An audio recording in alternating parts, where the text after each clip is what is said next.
So being both a good pastor and a good millennial, much of my study when I go ahead and prepare a sermon is to listen to a series of podcasts.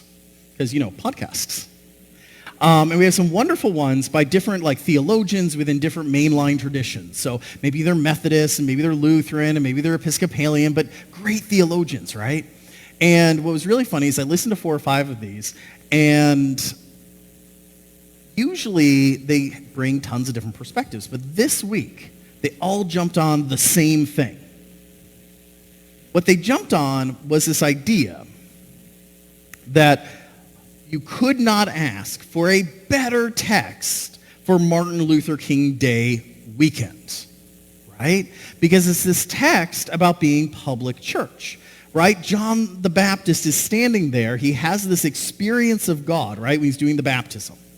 And then he's standing there later, and he turns to people who are following him and goes, dude, that is Jesus. And they hear it.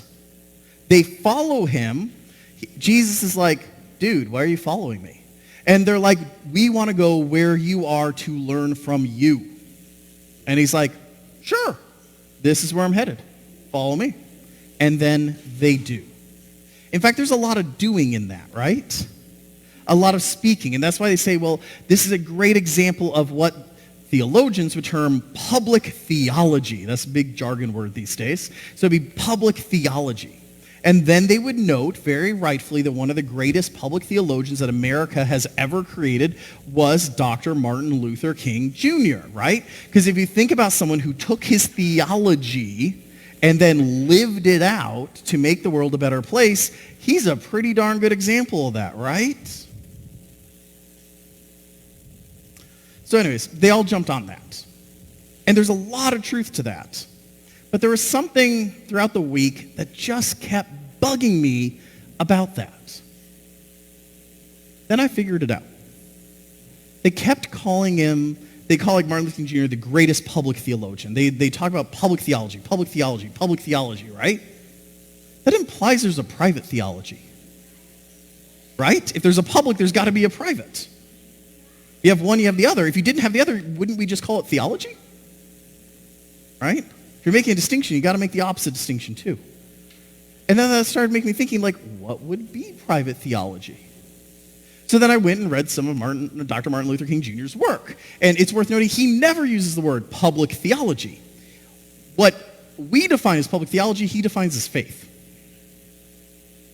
That if you have faith, you will go care for your neighbor. You will be moved to do something for someone that is good. Right? And so I started thinking to myself, that makes more sense to me. So then I started thinking, I better travel outside of my tradition. Okay? It's always good to see what our Christian brethren are up to, especially when we start getting the sense that maybe we went down a wrong road at some point. And so I got thinking, I'm like, if I went to a Southern Baptist, I grew up in Texas, I grew up around a lot of Southern Baptists, and I talked to them about public theology, they would look at me like I was a weirdo. And at the end of the conversation, they would look at me and said, you just described faith, not public theology. Because for a Southern Baptist, if you don't go out there and do, you're not having faith. Because your faith should lead you to do. Now, I'm not saying we should do what Southern Baptists do, but they definitely do things, right? If I went to the black church and I was to run this idea of public theology by them, they would be like, oh yeah, I've heard of that, but we call that faith. Because if you aren't out there helping your neighbor, love is an action word. You can't just, contemplating helping your neighbor is not the same as helping your neighbor. Contemplating loving your neighbor is not the same as loving your neighbor.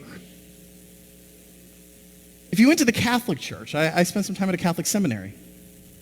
If you talk about a church that should be very open to a private faith, right? We're talking about the church that excels in monks in towers, right? And yet, monks have to do something. That's why you get jam made by monks, fruit sold by monks, stoles made by monks, right? Because they're required to do something.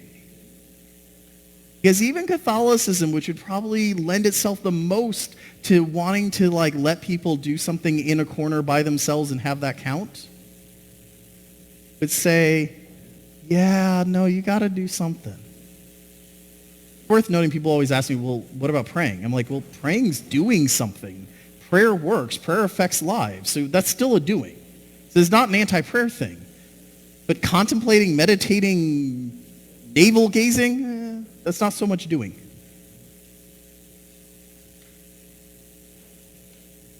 See, what worries me about this public theology term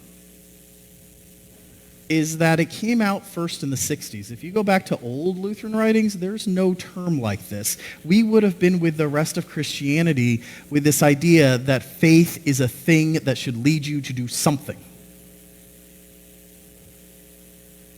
Show love to someone, somewhere, somehow. We don't have to get really defined on this. And if it never does, then you have to ask the question that John asked of, is faith without works dead?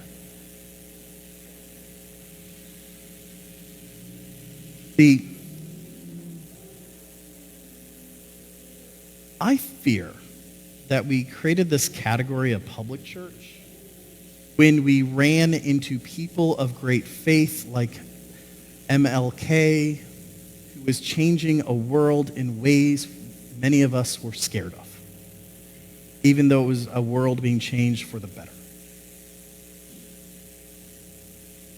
And it's at that point that we're like, oh, well, you're great, public theologian, but me personally, I'm a private theologian guy.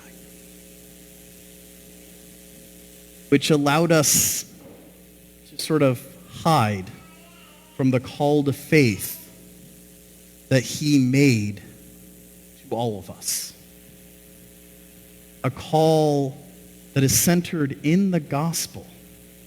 A call which poses a question to everyone, a question Christians should always be asking themselves.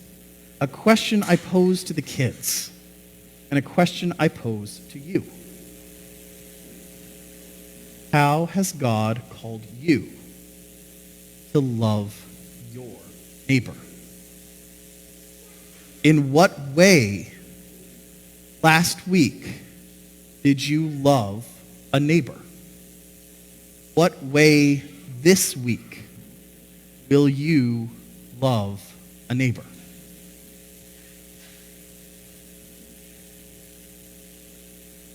There is so much in that question. So much to discuss with God. Who's my neighbor? How do I love my neighbor? How can I help my neighbor?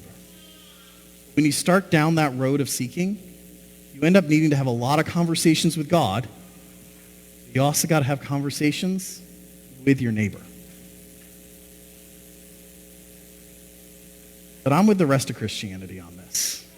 I think that whole dynamic is not public theology. It's faith. So go out this week. Find a way to love your neighbor.